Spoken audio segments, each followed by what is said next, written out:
All right, so Leon Edwards is playing hardball, and I know some people are probably going to support this, and other people are probably not going to. But Leon Edwards is refusing to fight again, okay? Again. Now, I want to go through a timeline of things where Leon Edwards was making demands, and then UFC met those demands, and then now that he's received those demands met, now he's like, nah, I got more. I got more stuff, dude. I got more stuff. I'm going to show you exactly what I'm talking about because straight up, he's refusing to fight. He's refusing to fight without getting a significant pay bump. And I'm going to show you where I pulled that from, and we'll talk about a timeline and all of that stuff. So go ahead and subscribe to the channel if you haven't yet. Trying to get to 108,000 today, tomorrow, something like that. That would be really nice if you guys could help me get there. I love you forever. Once you like the video, comment on the video, and we'll rock and roll. Let's do it. All right. So, like I said, so before, right? So this is not today, but previously, Leon Edwards was like, nah, I'm not going to fight because the UFC was like, look we're going to do Leon versus Colby International Fight Week. And he was like, no.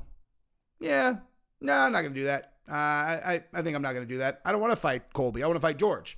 And so, you know, they pushed the envelope. They made him, they got him to commit to fight against Colby prior to the Masvidal fight, by saying they would do it in the UK, right? So I can't verify this part, but just going off of common sense, I would imagine that Leon was like, I'll tell you what, all right, I'll fight Colby if we do it in the UK, right? Like if we do it in the UK, I'll do it. So the UFC agrees to that. Now I'm speculating, but I'm pretty sure that's probably exactly what happened, right? Because how do they end up in the UK? They wanted to do an International Fight Week, and then they all of a sudden we're going to do Jon Jones International Fight Week. Speaking of which, what is Jon Jones doing? He's disappeared. Well, you know what? Let's talk about that in this video also, but let me finish Leon first. So yeah. We're definitely going to talk about that. I can't believe I forgot to do a video about it. Jon Jones is gone, you guys. Jon Jones is gone. So they get him to agree to a London show, and everything seems like it's all right. George loses, which should have validated that we're doing Leon Edwards against Jorge Masvidal, right? Which is a fight that, against Colby Covington, which is a fight that everybody wants to see, right? Like, I want to see that fight. You guys want to see that fight, right? That's the fight everybody wants to see. I want to see Colby fight against Leon. USA against the UK. That's a big fight, dude. But now, as soon as Leon realized how much the UFC stands to make on that fight, which is probably a lot, he's like, you know how I'm getting paid the minimum, you know, the minimum champ contract, which is $500K base, as I understand it. How about nah?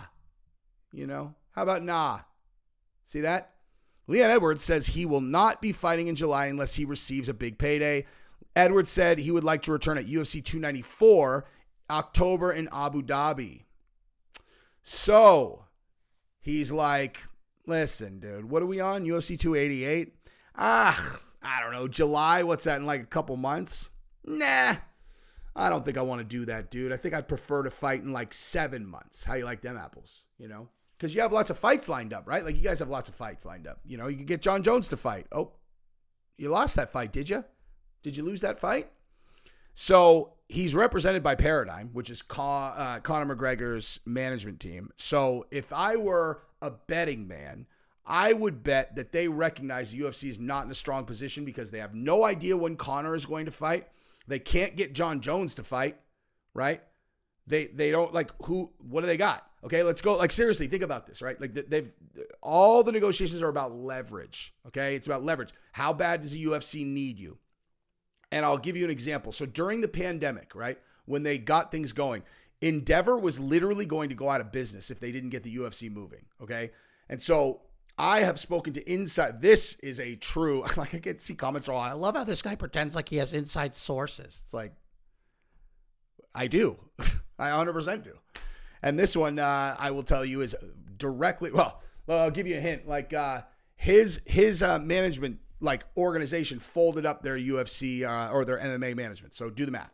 And he obviously knows Endeavor's business. And he was saying that if the UFC fighters would have unionized during 2020 and they would have demanded a bunch of that, the UFC and Endeavor would have folded instantly and given them everything they wanted because they were on the brink of the entire company folding if they couldn't get events moving, right? So, you know, I mean, this is not that serious, but it's serious, dude, because look, they have International Fight Week. They've got, and let's just go, matter of fact, let's just do it like this. Let's go through who the champions are and who has fights lined up. And then let's go through like, external stars that are not champions and, what you could do with those. So you've got at 125, you got Figueiredo and Moreno are your 2 stars, and Figueiredo's a champ. Then you've got, Figueiredo's a champ, right? Figueiredo won the last one. I was at that fight. How do I not remember that? Figueiredo won that. Okay, anyway. 35, you got Aljamain Sterling, and he's fighting Triple C in a month. Okay, so they're off the table. Then at 45, you've got Volkanovski, and he's fighting against Yair Rodriguez. So that one's already booked. Okay, and that's not a really strong like main event, really. Although I don't know. I mean, Volkanovski's a huge draw. It doesn't matter. It doesn't mean it's a huge draw, right? 55. Okay, 55. You've got Islam Makhachev, and as far as I know, he's not booked to fight anyone. Okay, so you got that fight. I mean, I don't know who he's going to fight, but you don't really have a great, like, clear challenger at 55. But nonetheless, you got that one. Okay, so that's one event. That's one event with a main event. 70 is what we're talking about. 85, they just did. 205, you got Hill as the champion. You don't really have a clear challenger, and that's not a great headliner either. Like, not a big draw unless they threw Alex Pereira in there, and he's going to need at least 7 months to recover. And they can't throw him straight into a title shot after he just lost anyway. And he honestly, like I said in the last video, has a high probability that him and Izzy end up running it back if Izzy takes the bait, because the UFC might want to still do that. And if Izzy wants to do it, I know Alex wants to do it. Watch my video that I just put up, because Alex telegraphed that's what he's after. Okay? And at heavyweight, you got Jon Jones' disappearing act. Okay? And then you got Conor McGregor, and he's gone. So what are you going to do, dude? I mean, you got the girls, but like, there's not, I mean, Wei Li, I guess. It's like, she's a big draw. Like, you got a brand new champion at 25. She's not a big draw.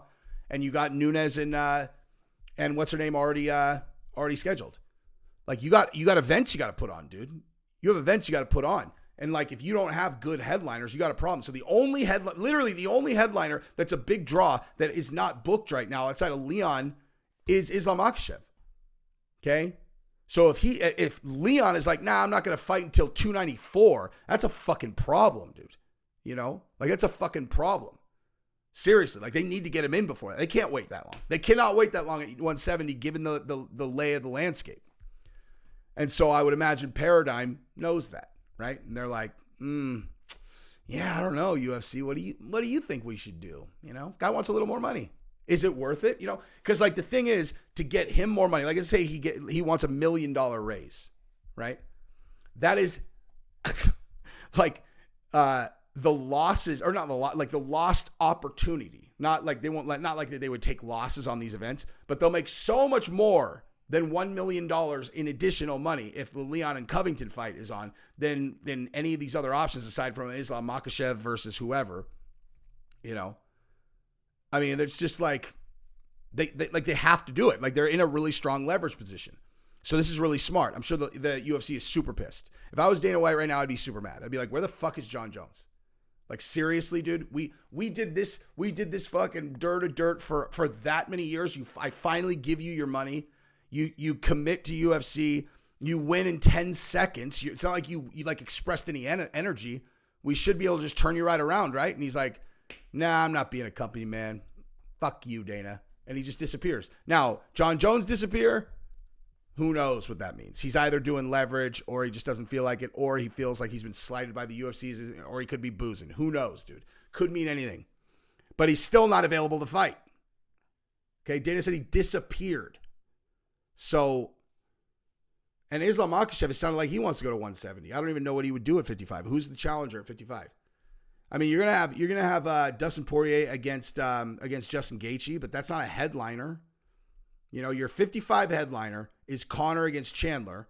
We still don't know what's going on with USADA. If there was any news on Conor, you would know, right? You'd think you'd know. Although they might want to do that quiet, actually. It's possible that Conor and Chandler is coming up and they're doing that quiet because, there is potential for, I don't know, like backlash on Conor because of this USADA thing, right? I don't know. I don't know. But yeah, I mean, pretty much that's where we're at. I mean, I hope they do it sooner because I really want to see that fight. I really want to see that fight. That's a really exciting matchup, dude. It's a really tough fight to call too. I mean, if Kamaru had such a hard time getting Leon down, you got to figure that so will Colby. But Colby, I think, will put a stronger pace on Leon. He might make him work harder, etc. But also, Leon's striking against Colby's. Like if Colby tries to put that pace on him, if he's not properly mixing in takedowns, I mean, I think Leon's going to hit him with strikes right down the middle. I would pick Colby in that fight. Yeah, I would pick Colby in that fight for sure. But who knows, dude? Colby got caught with some really heavy straight punches from Kamaru, obviously. I don't know. I mean, I just really want to see that fight, and I really don't want to wait until fucking November to see. Or it's like 294. That's gotta be like November. Come on, Leon, dude. Well, actually, not come on, Leon. Just pay the guy. Like, let's just pay him and let's get this fight. I mean, let's get an international fight week. If Jon Jones disappeared, let's get an international fight week. I'm sure Stipe is super stoked with the UFC and just the lay of the land right now, given that, like, he's been, like, ready to fight forever. And then it's like, they finally are like, all right, yeah, Stipe, you're going to get your title shot again. He's like 40. And then it's just like, oh, never mind. We can't find your fucking opponent. Francis left the organization. Jon Jones disappeared. Cyril just lost and got humiliated. We got Stipe over here, but we got absolutely no one for him to fight. It's like, dude, running an organization, like, does anybody actually ever think about, like, what a pain in the ass it must be to run these organizations? Seriously, just, like, think about it. I know everybody just thinks of the organization as just, like, printing money, but seriously, think about it, dude. You know what I mean? It's like they can't force these guys to fight. And so it's like, I don't know. This just I do empathize or sympathize with the company sometimes when it comes to stuff like this, because like they have to put events on. And when they have so many guys all at once pushing back, I'm sure it's a pain in the balls, dude, But that said, they could just pay him. They could just pay him a lot of money, and I'm sure that would solve the problems. But anyway, that's pretty much what I got. I think that was it. Subscribe to the channel, ring the bell. Love you guys. Peace.